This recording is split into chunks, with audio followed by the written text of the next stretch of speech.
You need people like me.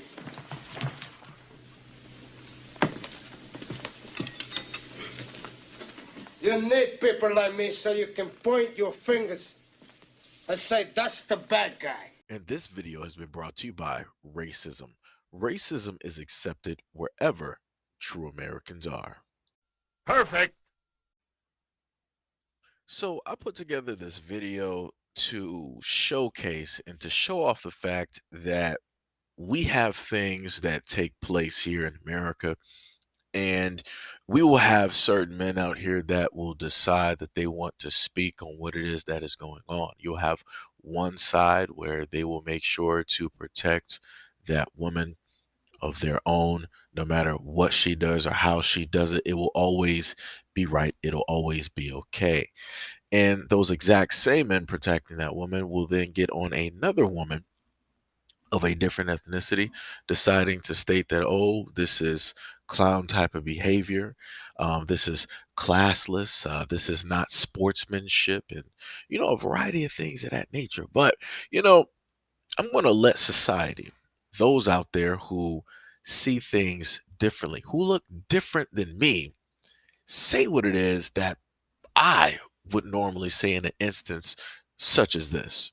I fundamentally deny, and I think you're basically lying if you're saying what Caitlin Clark did and Angel Reese did are the same thing. They're not. I like trash talking. If you hit a big shot in the moment, or you're talking in the moment, back and forth, and you do this or whatever, or you talk, I don't care. That is not what Angel Reese did. Angel Reese, they were up 15 points. We have a side-by-side. She followed her after the game was over, doing this to her, doing this. Find me one example in any sport of anybody after somebody wins a championship, confetti coming down, not in a close game, and find me a player stalking the best player on the other team. It does not exist. It does not happen. If a man did that, he would be called classless, and nobody would be saying anything.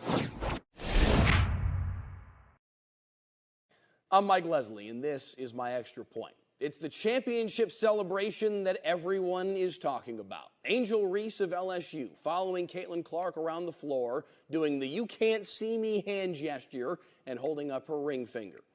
Listen, was it a little much? Okay, maybe.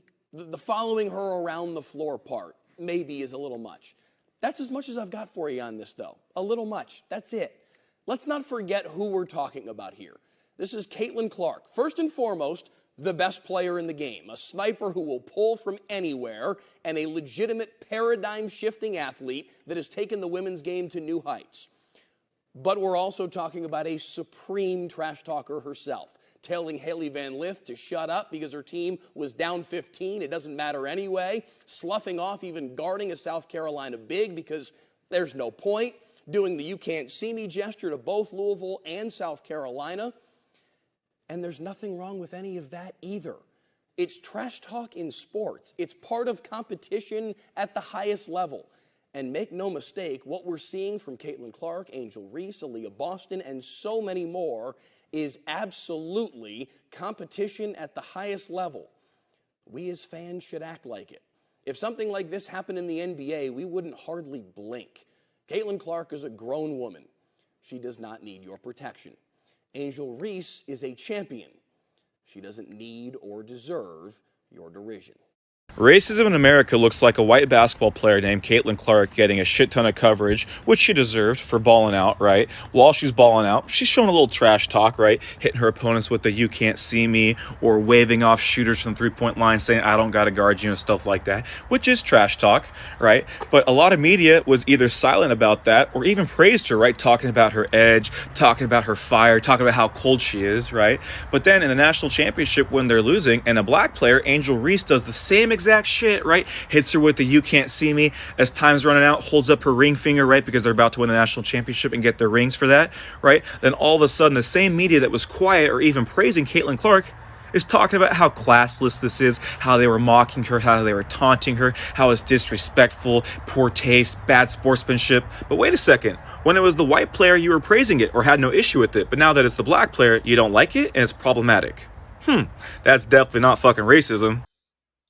Now, you guys were able to both hear and see both of the videos, right? The very first one was of Dave, who is the El Presidente of Barstool. He's the one that made it exactly what it is. And Dave is the main one who decided to be the most spoken amongst all of his comrades. And he wanted to state his statement about a young black champion who brought home the trophy, who did what she had to do in order to help her team be as successful and to be the champions that they currently are at this moment in time. And in their moment of celebration, in their highest, right, the tippity of the top of this top of the top, right point for this team, he decided to come out and he wanted to say a variety of things. And then on top of that, he not only went in one time, he doubled down and then he also tripled with the last statement that you were able to hear him make. Actually, this isn't the last statement, but vocally, this is one of the last statements that he made. And he wanted to state how if men decided to do this, then, it would be called classless and this, that, and the third. And, they would get called out for it. But while Dave was speaking, I made sure to put up some pictures and some video images of men directly on the field doing the exact same thing that both of the women have done at a point in time. And again, I just want to reiterate, these are things that automatically go down in sports. It don't matter what sport it is. This is what naturally happens. It's emotional, it's competitive, it's heated, right? It's charged. Everybody is trying to be on top, right? And only so few can play to the peak of that sport and make it there and to actually say that they are a champion, right? Only so few can. Others will just, you know, run a company and run their mouths about a sport online and not actually compete at the highest level and be a champion and be in the limelight and have their name in the record books and all of these other types of things, right? And then after that, you were able to hear two Caucasian men on the opposing side who were not only standing up for women's sports, but were also standing up for the young black woman who is being attacked online on social media. Countless videos. You can see them on IG. You can see stuff on Twitter. You can see stuff on TikTok. Anywhere where social media is there and where people are able to freely leave a comment under anonymity, you're going to see people writing and saying whatever it is that they want to say about a young black woman and then wanting to compare her to the young white woman and say that, oh, this, American Pie is, she's the sweetest thing and, she's never done anything wrong and she's so classy and, she has all of these great things in comparison to the person who doesn't know what sportsmanship is and all of these other types of, like I said, it's ridiculous. If you're racist at the end of the day, just say that you're racist. That's it. That's all I'm looking for. Just own up to it. Just be honest about it. Don't hide. I guess in a sense, maybe you might need a previous president back in office just so people can feel emboldened enough again to put on that superhero costume and, quote unquote, be a true American. Right. But again, you had other men there, at least two, that used a platform that they had in order to call out a lot of white America and also Dave, who is again the head and the El Presidente of the Barstool.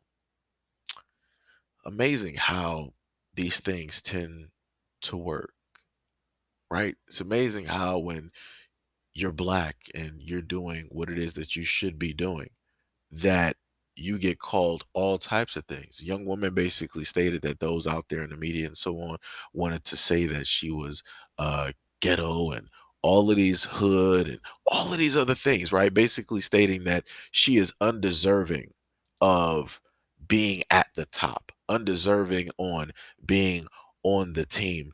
And yet all of those words and everything that they stated culminated to the point of now you have to eat crow. Now you have to look at the person that you said is too hood. Now you have to look at the person that you said is too ghetto, as if she doesn't belong, as if she doesn't have the ability to actually stand next to greatness, as if she doesn't have the ability to play at such a great level with other great women that are in that sport. It's amazing how white America is saying that she is undeserving of being a champion because she did the exact same thing as one of their daughters. Ain't that something? I find that pretty amazing how that seems to happen and how that seems to work. But it's almost like we're not looking at the same things. It's almost as if we're looking at two different lenses at this moment in time. We're looking at two different worlds, but yet that's what it's always been. And that's the main thing that Black people have always stated in America, irregardless of how it is that people want to always state that, oh, we are all American and we're all this and we're all that. And realistically, we're not, because we live two different worlds. We live two different lives. We come from two different sides of the track. And I really feel that the whole thing encompassing the viewpoint of America looking at these two teams, these two champions, these two women, I really feel like that culminates into that whole thing there. But again, people are going to see what they want to see at the end of the day. And America will always make sure that they will stick up for their daughters.